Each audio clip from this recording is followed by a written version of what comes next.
which is really important for CTI teams to do that. Hello and welcome to episode 14, season 1 of your Cyber Threat Intelligence podcast. Whether you're a seasoned CTI expert, a cybersecurity professional, or simply curious about the digital battlefield, our expert guests and hosts will break down complex topics into actionable insights. On this episode of season 1, our host Pedro Kertzman will chat with Sam Flockhart, who is a former military intelligence operator with expert knowledge in leading teams in intelligence operations, risk management, geopolitical analysis, and cyber threat management. Sam spent 10 years within the UK's military and Ministry of Defence, and now as the head of threat management of a large global bank, he brings his wealth of CTI knowledge not only to keep the institution protected, but also to help aspiring CTI professionals to join the industry. Over to you, Pedro. Sam, thank you so much for joining the show. I really appreciate you sharing your knowledge with us. Thanks for coming. No, thank you, Pedro. Thank you for having me. It's a privilege to be asked to join. Thank you. Usually I start by asking the guests their journey into CTI. The first time they heard of it, how they came to the position they are right now. So would you mind walking us through that, please? Yeah, sure. So my kind of background, my career was with the British Army in the military intelligence part of that of the army, which is sort of the intelligence corps. So effectively, I was a sort of trained quite a high standard in military intelligence, but this was much more kind of focused at the time. It was kind of, counter-terrorism and sort of contingency operations and things like that. And then sort of over my military career, that kind of transitioned more towards sort of conventional threats, like from Russia or China, for example. So kind of nothing to do with cyber really whilst I was in the military, more sort of focused on some of those operational deployments that we did in more traditional military intelligence type stuff. And I think in the last year or so of my career, when I kind of knew I was probably going to leave and try and join the private sector, one of the areas I was looking at was cyber, because it was just like super interesting, super cool to somebody who had no cyber knowledge whatsoever. Yeah. But primarily kind of linked in a lot with some of the experience I'd already gained. In the last 2-3 years, I spent a long time looking at sort of Ukraine, Russia, and looking at some of those intelligence groups operating from there. So obviously, cyber espionage was a big component of that type of activity as well. So that kind of then got me interested in some of those groups. And yeah, when I was leaving the army, it was just a natural kind of transition to then try and take that intelligence experience in the conventional sense into the cyber with the private sector, right? So that was kind of how I got into it. And I'll just repeat, when I first started, leaving the military, looking for jobs, I had absolutely no cyber knowledge whatsoever. And it was more kind of picking that up as I've kind of went along this journey. So I guess that's one of the things for people that might be in a similar position when you're trying to get into cyber. It's like, don't worry. The path has been well trodden, and you don't always have to have that sort of guru expert level knowledge of all things IT or cyber to sort of get a job in cyber. That's amazing. And talking about that transition from military into CTI, any lessons learned or something like that, the type of training that you decided to have to kind of fill some of the gaps and all that. Any thoughts around that? I guess there's this, one of the things that I've learned is that there's this fixation in cyber on these qualifications. So, there's obviously different disciplines in cyber that, and you can get these quite expensive sometimes, really, the qualifications like CISP and CISM, and there's that sort of fixation on having to have the qualifications first before getting the job. And my experience was really different to that, where I'd done some, whilst I was leaving in my last year. We were quite lucky in the British Army, where you get a year to kind of transition out, and they do help you with qualifications. And I'd done some of the very basic quals like CompTIA, Network Plus, that type of stuff. Nice. I'd done some kind of QRadar, SIEM type courses, but effectively that was just a foundational type qualification. It wasn't really that impressive. And so one of the things that really, when I was interviewing for sort of cyber roles and things like that, it was more like it was the knowledge that was important. It wasn't, sometimes these little qualifications might be ticking the box in terms of your CV. But I think the knowledge is the most important bit. So it's almost when you come into the interview, kind of trying to anticipate the questions that you might be asked, and having sort of examples and things prepared. So even if it's like, okay, I've never done a cyber job, but I actually have a lot of cyber threat intelligence knowledge around these subjects, and I can talk a little bit about them. That really worked for me, to sort of then kind of lay that groundwork, say, look, I do know quite a lot about this subject. So I think even now, while I've been in sort of different CTI teams hiring and doing the recruiting, that's kind of one of like the big tips I kind of give people is, yes, the qualifications are great to have and nice if you can get them. But often you have people that have all these qualifications that then when you ask the question in the interview, the knowledge just isn't there. So I think it's more about how you prepare for that interview. I think that's one of the sort of key lessons learned is sort of doing that research and that knowledge, which is actually just available to everybody. You know, a lot of if you're looking to get into cyber threat intelligence, you know, I'm guessing that most recruiting firms, most orgs are asking the same types of questions. You know, they're asking about top cyber threats, who the top cyber threat actors are, whether that's, you know, ransomware groups, DDoS activist type activity, nation states. So just having kind of like an example there of, you know, a group that's taken your interest, how they go about doing these types of attacks, the TTPs and that type of thing. And then, you know, I remember when I was being asked, it was always asked, like, okay, tell me about the malware. And so having like one in your back pocket, you know, I think I remember I really was interested in the Russian GRU groups like Fancy Bear, you know, Sandworm and stuff like that, because they're just kind of cool, right? And so having like, okay, here's an example of the malware, I think it was Hammer Toss, they use steganography in terms of command and control and all these just like little things that, okay, I wasn't an expert on, but, you know, when you've been asked at the interview, it shows knowledge, it shows passion. So I think that's kind of one of the lessons learned for me is that people trying to get into cyber threat intelligence is really going with that research in terms of anticipating the questions, top threats, top threat actors, having some examples in your pocket that you can just kind of talk about. I think that will go even further than having just like a Crest claw or a Sans claw on your CV. No, I love that, and I would say especially, you know, my little 2 cents is that when you go and do that type of research, you're not only showing the necessarily the best answer possible, because the person on the other side might have even like a larger or a better answer or deeper knowledge on that topic particularly, but you show that you're willing to do the effort, you're willing to go and do research,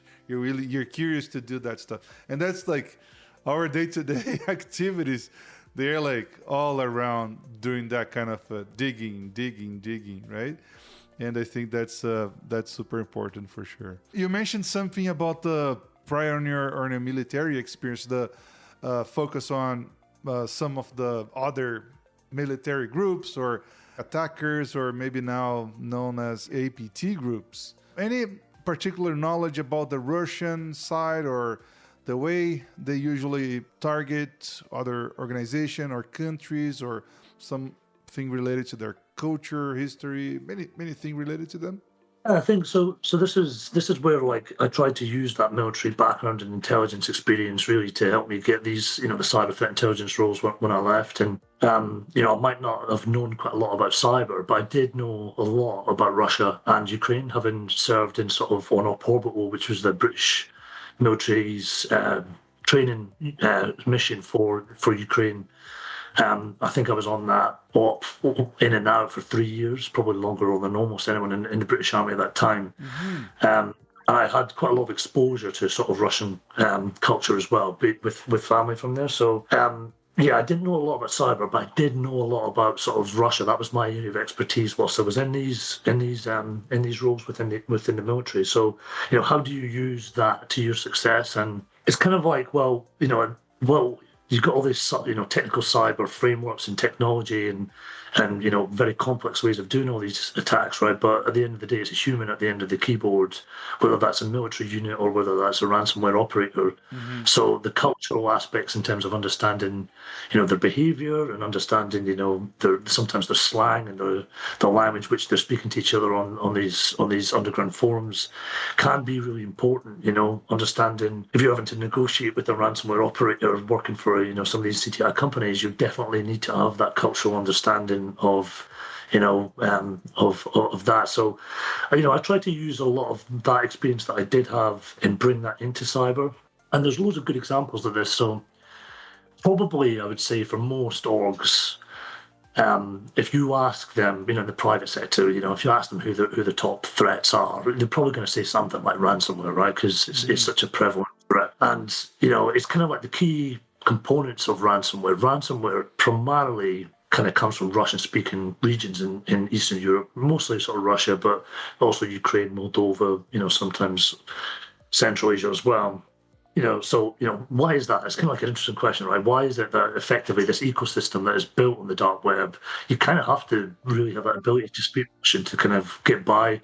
There is some Chinese and some, Iranian groups and things like that as well, but most of the Russian developers, most of the Russian sort of ransomware strains are coming originate from these Russian-speaking regions. So, again, like you're able to sort of bring that. Why is that? Well, it's because Russia really offers this kind of unique environment where government, law enforcement are able to sort of profit and benefit from the ransomware groups themselves, whether that's through sort of protection and kind of racketeering and that kind of thing, where you sometimes see some of the leaks that have come out, right, where I think it's the Conti leaks, for example, and you can see some of the sort of inner goings of what these guys are chatting about and how these guys operate. And there's quite a lot of references in some of these groups, whether it's Lockbit leaks, the Conti leaks, about a word called Kresha.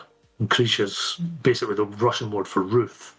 So it's kind of like they're using it as it means top cover. And what that means is Russian ransomware groups will use these intelligence services, they'll probably pay them off, and then that offers them an element of protection. And as long as they've got the right Kresha in place, then they can kind of operate as they want, as long as they don't target within Russia or CIS countries, and they kind of continue to sort of plague and victimize, Western countries.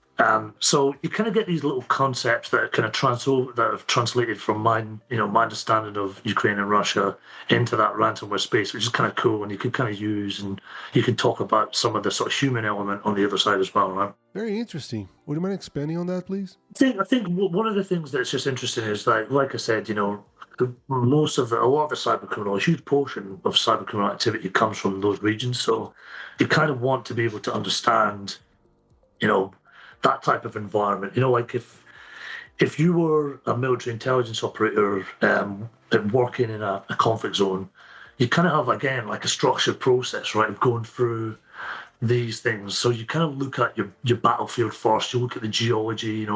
As an operator of military intelligence, you might be expected to know how fast that river stream runs, because ultimately the commander needs to know, can I get tanks across it, or is it a natural barrier to the enemy, etc., etc. So you kind of have to understand your environment first, to be able to sort of really do a complex threat evaluation down the line.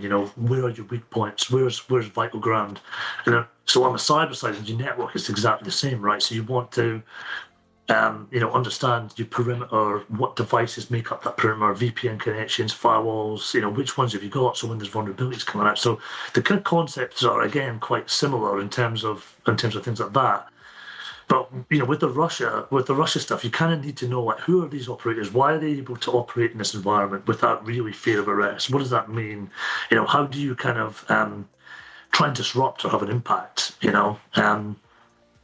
So I guess it comes down to like knowing a little bit about culture, but also knowing a lot about history, right? So when you're looking back at Russia in the 1990s, when the Soviet Union collapsed, you kind of have like two of these major forces that that emanate. One is the criminal organizations, the sort of Voryvysekony and some of these Russian groups. They kind of have a huge amount of power and sway.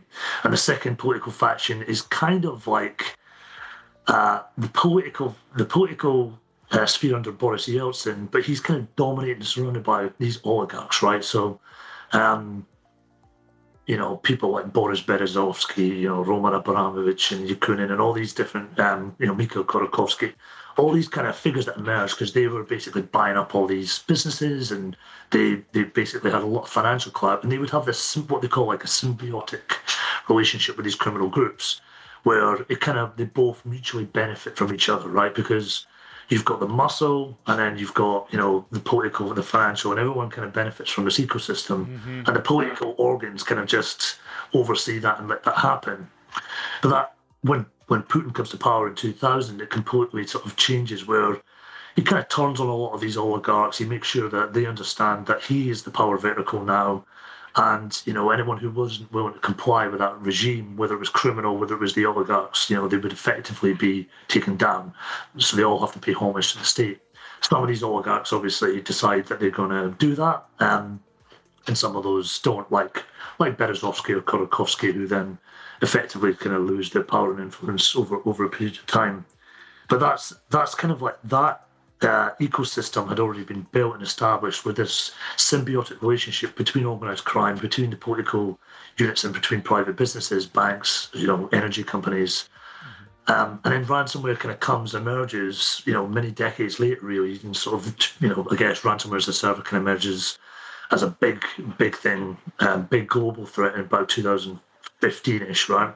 With, Game Over Zeus and sort of the elements that move that. And they're all coming from Russia because you've got this nice environment for it to, really flourish, ransomware as a service, and, they don't really have that fear of prosecution for some of those reasons we talked about. So this is kind of like why we have this problem, and you're looking ahead. Sometimes threat intelligence is also about trying to predict what's going to happen next, and really you can't solve a ransomware problem without solving sort of the Russia problem. So this is kind of like we're all kind of interlinked in, knowing that political history, knowing the geopolitics of the situation and how that is changing then influence the cyber environment, right? So all these kind of elements mixed together. So this is where you kind of have to be, knowledgeable on all these subjects, and then be able to explain or add to some of the cyber threat intelligence that you might deal with as a CTI team. That's amazing. I didn't know about the whole ecosystem and how they would relate to each other within the country, and then get the way we are right now with this massive amount of ransomware all over the place. That's cool. Thanks for sharing that. And any other like insights from things you brought from the military into the CTI, maybe frameworks, other kind of knowledge? Anything about that as well? Yeah, so that was kind of the other part of when, you try to sell yourself coming out of the military. It's like a lot of the time I was working in, what you would say is big intelligence organizations, whether that's NATO headquarters, sometimes SF headquarters, etc. So you're kind of working with these world-class intelligence agencies that have had these frameworks and structure and operationalized processes established for decades, right? So you kind of get a really good understanding of how intelligence operations work, not in the cyberspace, but in the kinetic space. Mm-hmm. And what is going to happen really over the last, 10, 15 years, however CTI has kind of emerged as this big thing, is a lot of people have left the military and have taken those frameworks from their military experience into CTI, right? So, a couple examples of that, even anyone who's interested in CTI needs to understand TTPs, tactics, techniques, and procedures, mm-hmm. which effectively is just an acronym for how cyber attacks happen. Yeah, that word itself has been taken from military intelligence in terms of, a TTP might be, how you conceal IEDs, or sometimes, in Afghanistan they started making IEDs out of plastic and they can change the TTPs so that they avoided, Valen detections and things like that. Okay. So, your adversaries are changing their TTPs. That's the kind of, and cyber's obviously adopted that angle. Second example, intelligence collection plans, or ICPs. So this was just a very structured way of kind of looking at like what is it that you want to collect on, right? You can't have a cyber team that's just been given complete freedom. There needs to be some sort of structure, some sort of direction as to what they're supposed to be collecting intelligence on. Things that add value to your own organization, top threats, again, how these attacks are happening. So you kind of have like an ICP is basically a structured way of collecting and planning out that intelligence, and then looking at, okay, where is that intelligence going to come from? So, have you got your dark web monitoring? Is it your malware analysis or open source? Could you do a lot on, IP and sort of NetFlow type investigations and things like that? So it's basically that concept comes from the military intelligence. I remember, in my military career, having to create ICPs as part of battle groups, whether it's in real life operating environments or just on exercises. and coming up with that template and that plan and sort of working with the commanders and things like that on that. So again, it's kind of one of those things where even though I had no cyber experience coming into a cyber team, it's kind of like, you know how to operationalize that intelligence and structure it and try and deliver the value and the so what's to your sort of stakeholders and your consumers within an organization, which is really important for CTI teams to do that. So these are kind of some of the examples, priority intelligence requirements is another one, right? These are all things that have stemmed from military intelligence that a lot of the real forerunners coming into CTI, particularly, I would say, in the UK, but obviously massively in the States as well. They're coming from these big intelligence organizations, and they're just taking what is a tried and tested intelligence framework and structure and bringing that into the cyberspace. No, that's awesome. And I imagine for sure, the reality, for example, related to intel sharing in the military will be super particular, right? You have to know the other maybe military forces like NATO, whatever other groups you can actually share intel with or get intel from. How about when you transition to the private sector? How that changes ISACs for certs, other in-between type of organization. Have you had the chance to interact with those? Any thoughts around that?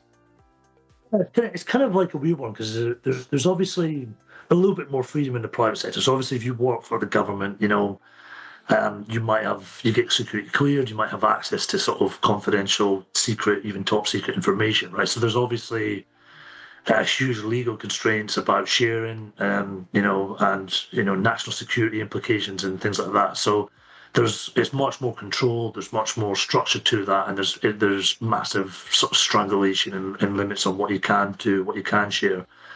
So that's kind of the art of intelligence, is knowing what would be what and being able to do that.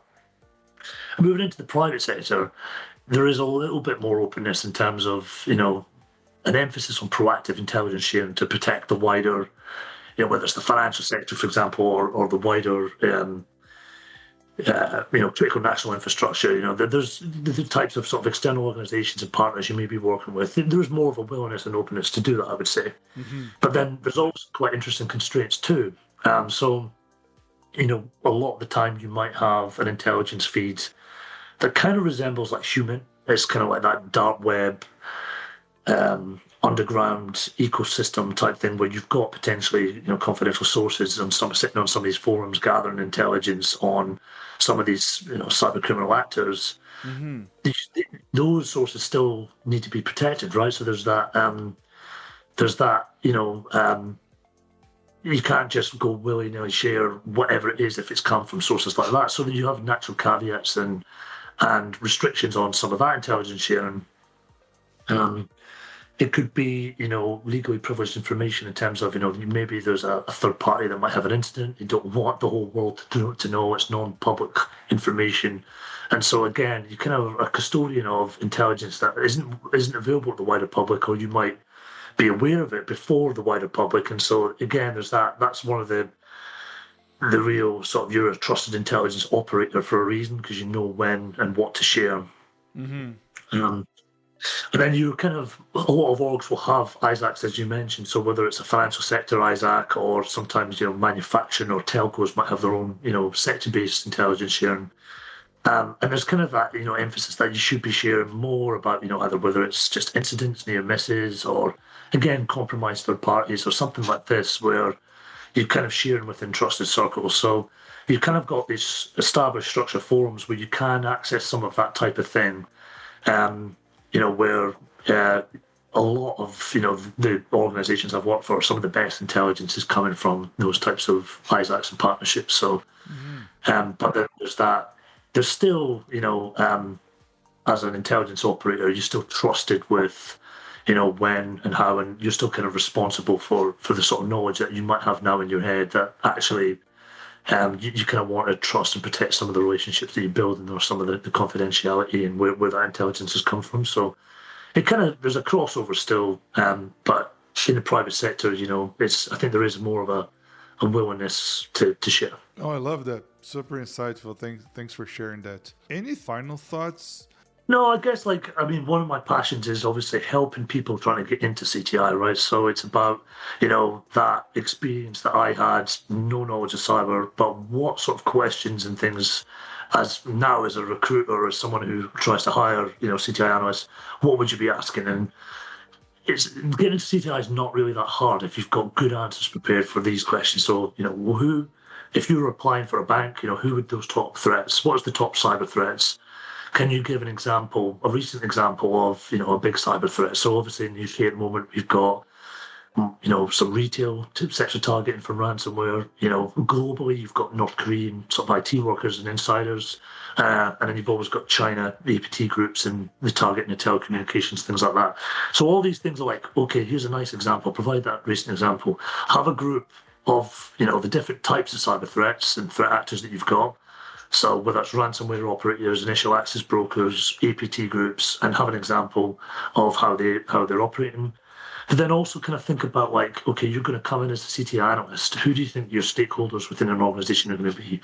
Is it going to be vulnerability management? Is it going to be your detect and threat hunting teams, your purple teams or red teams?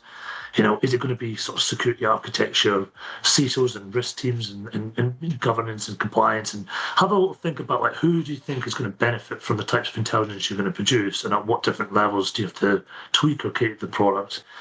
And then I guess the different types of intelligence feeds. So I think we've kind of touched upon it: dark web monitoring, malware analysis. You've got open source intelligence, and just the different types of intelligence feeds that you might be dealing with as a CTI analyst. Have a little bit of knowledge about that, I think, really makes a difference, even if you've never used those products before, to just kind of be able to talk about it. These are the types of questions that as a recruiter you're going to ask. And I think if you prepare some of those answers as a CTI candidate, then I think you're going to be in a good place. So I think that's kind of probably my top tips or advice for sort of getting into CTI in the same way I did for those who are passionate about getting into it. I love that. Perfect. Sam, thank you so much for coming to the show. I really appreciate all the insights, and I hope I'll see you around. Yeah, no, cheers for having me, Pedro, and I'm sure we'll catch up at some point. And that's a wrap. Thanks for tuning in. If you found this episode valuable, don't forget to subscribe, share, and leave a review. Got thoughts or questions? Connect with us on our LinkedIn group, Cyber Threat Intelligence Podcast. We'd love to hear from you.